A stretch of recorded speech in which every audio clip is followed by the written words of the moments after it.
jumped in the air-conditioned truck and drove down the flight line. Impressive. My own driver. I thought I was going to like this place better than Vietnam. "How hot is it?"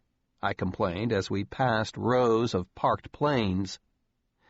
"It's 108, with a humidity of pleasant 95%. We run from air-conditioned spot to air-conditioned spot," Wiley explained as he did a series of double-takes at me, staring far too long and then looking away when I noticed him sizing me up.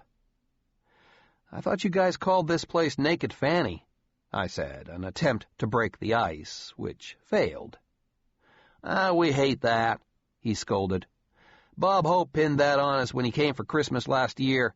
The name is Nakhon Phanom, but we call it NKP."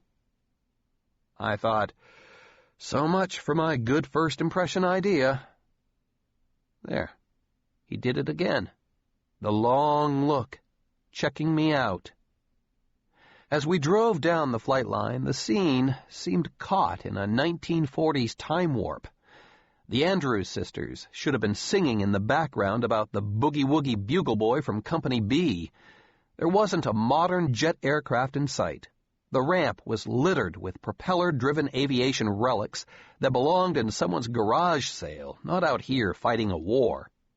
I could see A-1s, A-26s, C-123s, OV-10s, and jolly green giant helicopters. Hand-me-down, cast-off airplanes no one else wanted. I figured the Air Force sent them way out here under the title Special Operations to make people feel good about having to fly these old rattle-traps. I realized I had landed in aviation's backwater. I noticed the ramp we were driving across. No, the sensation was more like riding a boat over small waves. Wasn't even concrete. Instead, it was corrugated metal sheeting, in which dead star thistle weeds poked up through 6-inch round holes. Even the ramp was a cast-off nobody wanted. I thought, ought to be slicker than owl shit taxiing on it when it rains. Wiley pointed to a building.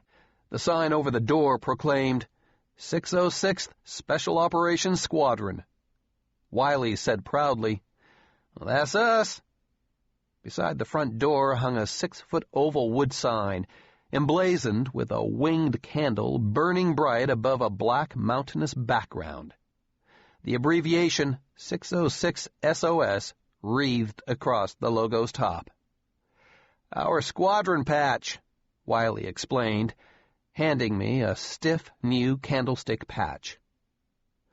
I ripped my existing military airlift command patch off its Velcro strips and replaced it with the golden-winged candlestick. Wiley smiled, patted me on the back, and said, "Welcome to the candlesticks. Now you're official." Since I knew squadron names and patches attempt to capture a unit's mission, this name and patch seemed inconsistent with transporting boxes. I made a mental note to ask Wiley about it later. As we made a right turn off the flight line, headed toward the officers' quarters, I said, "I noticed the razor-sharp security fence all around the bases we flew in and the guard towers manned with automatic weapons. I thought these Thai bases were secure." "Well, the place is pretty safe," he chuckled. "There have been a few local skirmishes, but if you're a runner, I wouldn't recommend jogging along the perimeter fence." "Oh, thanks," I answered weakly. That too long look came again. I knew what was coming. He asked, "Say, did anybody ever tell you that you look like a young version of Pat Boone, the boyish-looking crooner? You know, Love Letters in the Sand, the white shoes, the clean-cut image, all that crap?" "Yes," I groaned. "All the time. I had to live with that sappy image all the way through high school and college. I'd rather not start that here if you don't mind." Wiley was perfect. "Sure, no problem, John." As we drove down the block, I noticed the place seemed deserted. Where was everybody? The base should have been hopping with activity. Strange. An eerie feeling came over me. I should have asked Wiley what the big deal was, but kept my mouth shut. No sense asking more dumb questions, confirming my ignorance. After 3 blocks of driving past rows of shed-type buildings typical of Thai bases, Wiley parked. I picked up my gear and we walked across a wide grass front lawn to the quarters I'd been assigned. Grass? The dead brown grass blades crunched under my boots like broken glass. The rainy season doesn't start till November, Wiley explained. I saw maids along the long front porch cleaning rooms as if the place were a resort. This assignment is going to be okay, I reassured myself.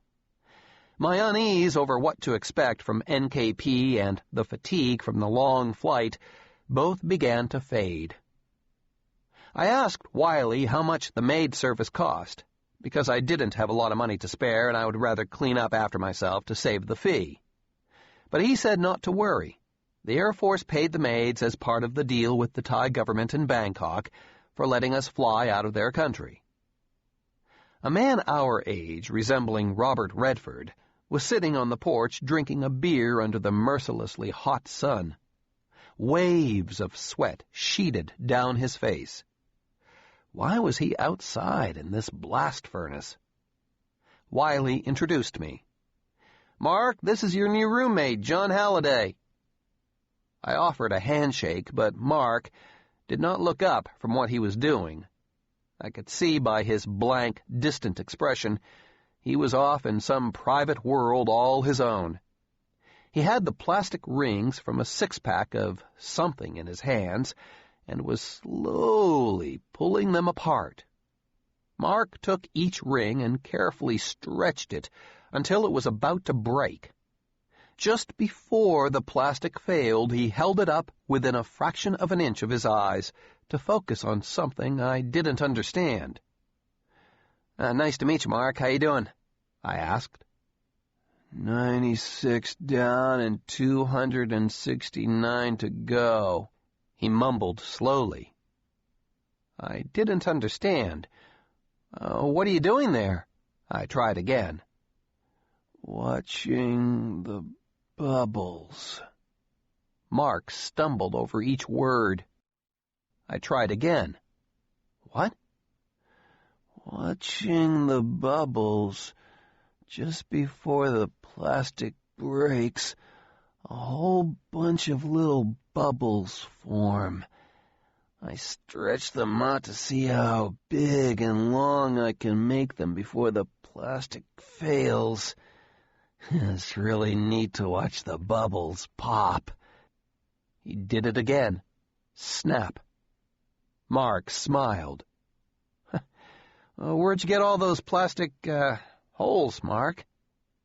I didn't know what to call those things. They don't have a name. Back home, they're trash, but they seemed important to Mark. "Drank it," he said proudly. "I drank it."